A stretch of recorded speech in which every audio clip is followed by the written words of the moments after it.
السلام علیکم۔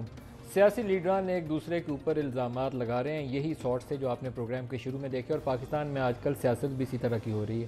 M Q M نے آج ایک ٹیپ جاری کی ہے اور اس میں وزیر اعظم پاکستان کے مختلف انٹرویو کے حصے ہیں، اور وہ حصے جو ہیں وہ ظاہر کرتے ہیں کہ پرائم منسٹر کا جو ویو ہے about the army and military, ماضی کے بہت سارے واقعات کے حوالے سے وہ کافی بیٹر ہے۔ ایم کیو ایم کا اس میں بیسک لاجک یہ ہے، وہ کہتے ہیں کہ اگر نواز شریف صاحب کو، ان کے اندر انہوں نے تھوڑی سی سب ٹائٹلنگ کی ہے اردو کی، میں وہ آپ کو دکھاؤں گا نہیں، وہ کاٹ کے باقی کی چیزیں دکھاؤں گا۔ وہ یہ کہتے ہیں کہ اگر ان کو بولنے کی اور بات کرنے کی آزادی ہے تو الطاف حسین صاحب کو کیوں نہیں ہے۔ زرداری صاحب کی اسی طرح کی ایک تقریر تھی، اور الطاف حسین صاحب کی بے شمار تقریریں، نواز شریف صاحب کی بھی بہت ساری تقریریں ہیں۔ الطاف صاحب کو میں آج دکھا نہیں پاؤں گا کیونکہ پابندی ہے، ادروائز میں ساتھ دکھاتا تو شاید ایم کیو ایم کو یہ مطالبہ واپس لینا پڑ جاتا کہ زیادہ سخت الفاظ کس کے ہیں۔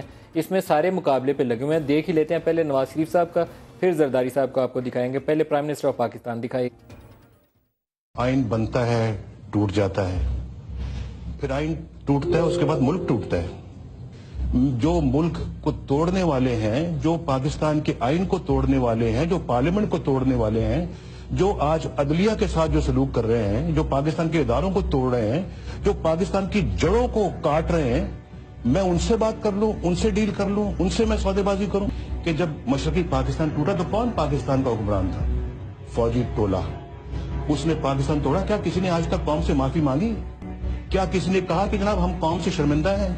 کسی نے کہا کہ جناب ہم نے مشرقی پاکستان کے عوام کا مینڈیٹ تسلیم نہیں کیا اور اپنی من مرضی کی ہے اور ملک توڑ دیا ہے؟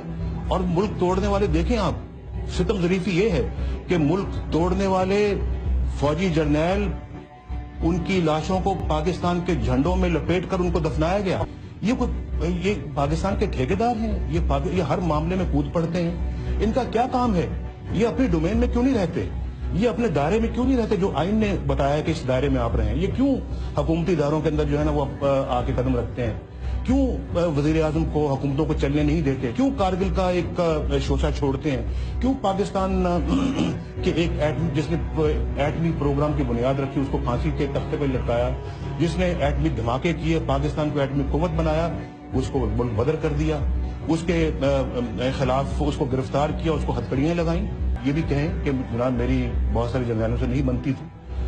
میری کیوں نہیں بنتی تھی؟ کیونکہ میں کسی فوجی چیف آف آرمی اسٹاف کو سپر پرائم منسٹر بننے کا رول قبول نہیں کر سکتا کہ وہ اپنے آپ کو پاکستان کا سپر پرائم منسٹر سمجھے۔